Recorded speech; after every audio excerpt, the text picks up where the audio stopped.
In Bunia, they are all too familiar with what this means. The re-emergence of Ebola, the deadly virus that has struck the eastern DRC before. It's said to be spreading and has already killed more than 80 people. Local hospitals have been doing what they can, but they are not equipped to deal with a major outbreak. The news that a case has been reported in Goma, the biggest city in the region, is of particular concern. Containing the virus before it spreads is vital. I'm afraid, like any human being, because we have children at school and they still come into contact with a lot of people. We don't really know who they might be around or play with. Once they come home, they can infect the whole family.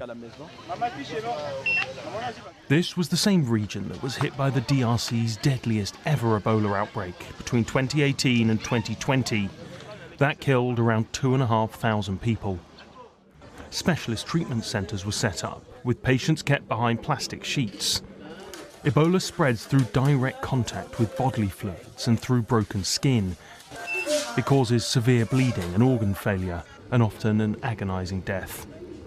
In one of the poorest countries on earth, where many do not have access to good health care, bringing this latest outbreak under control comes with many challenges. People in the community said it was witchcraft. Now we realise that the first person fell ill in late April and died.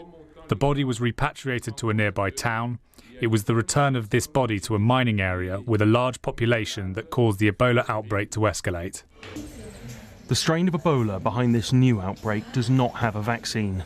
The World Health Organization says the DRC is facing a health emergency of international concern. Joe Inwood, BBC News. So how big a threat is Ebola, and should we be worried here? Here's our health correspondent, James Gallagher. James. Well, Rita, Ebola is a rare but deadly virus, and what we're dealing with here is a species of Ebola that's not been seen for over a decade. It's called Bundibujo, and it's only caused 2 outbreaks before, one in 2007 in Uganda and one in 2012 in DRC. It killed around a third of those infected. Symptoms start like flu, with a fever and tiredness, progressing to vomiting, diarrhea and organ failure. Some patients develop internal and external bleeding, and this old, rare species is a challenge. Tests on patients were coming back negative because they were looking for more common types of Ebola, and there's no vaccine that's been developed. And that means there are fewer tools to stop this outbreak, and there are no drugs that target the virus, making it harder to treat. And there are yet more complications.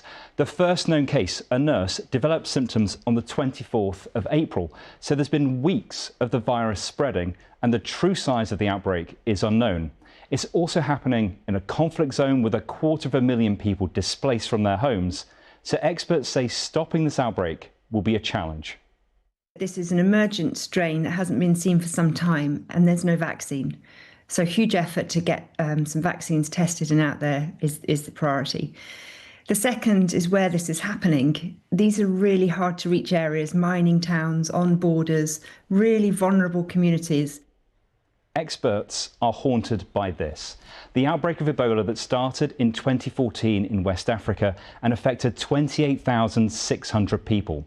The risk Ebola poses to the whole world remains tiny. Even back then, there were only 3 cases in the UK, and all were healthcare workers who had volunteered to help.